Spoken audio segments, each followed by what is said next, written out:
wabarakatuh. Nama saya Guntur. Saya akan menampilkan drama monolog dengan judul Bahaya, karya Putu Wijaya. Ketika tukang cukur menghunuskan pisau untuk meratakan godek, aku tersentak. Aku baru menyadari bahwa kehidupan berbahaya. Dunia manusia sama buasnya dengan rimba raya mengancam di mana-mana, menganga bahaya.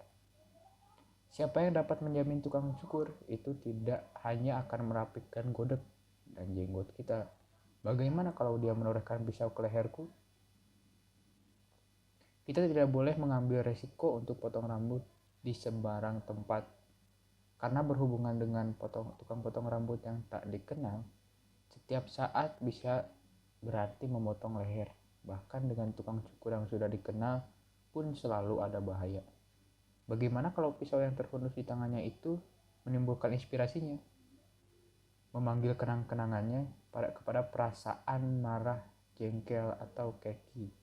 Mungkin terhadap orang lain, tapi bisa saja emosi itu sudah menggerakkannya untuk memaksa kita jadi sasaran pelepasan.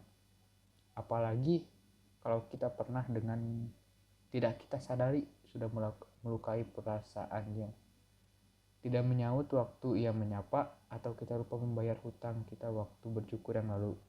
Ia kan juga seorang manusia biasa yang bisa goyah hatinya kalau memegang pisau.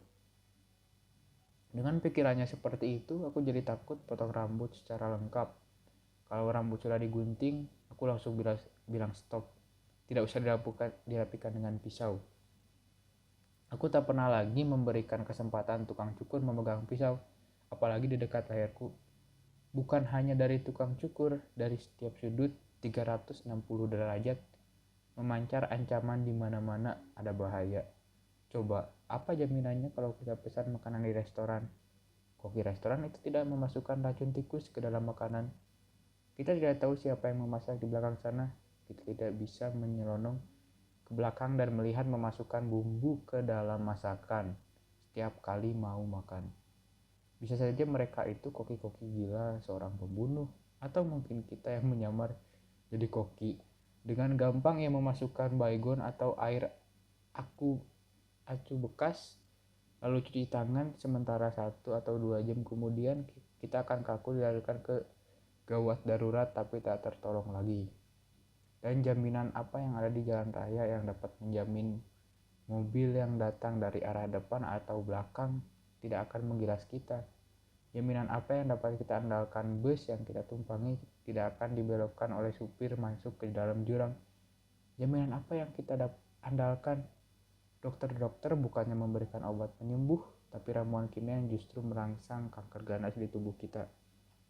Jaminan apa yang bisa menjamin kita aman di dalam rumah, bahwa kabel listrik tidak akan putus lalu menyengat kita yang sedang enak-enak tidur? Di mana-mana, baik di rumah, di jalan raya, sekolah, kantor, bahkan di WC, selalu ada bahaya mengintai. Kita hidup tanpa perlindungan. Kita harus melindungi diri kita. Aku mulai sakit karena pikiran-pikiran itu. Aku begitu cemas. Aku sudah memvonis orang lain adalah pembunuh. Kehidupan adalah ranjau. Dunia adalah gelanggang pembantaian. Jalan satu-satunya adalah mengasingkan diri. Aku memperkecil hubunganku dengan siapa saja.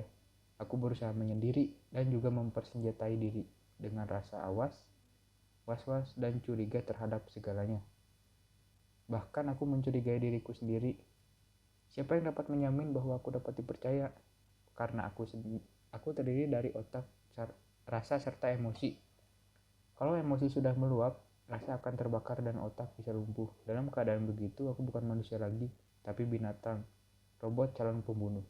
Sekian drama monolog yang saya tampilkan. Wassalamualaikum warahmatullahi wabarakatuh.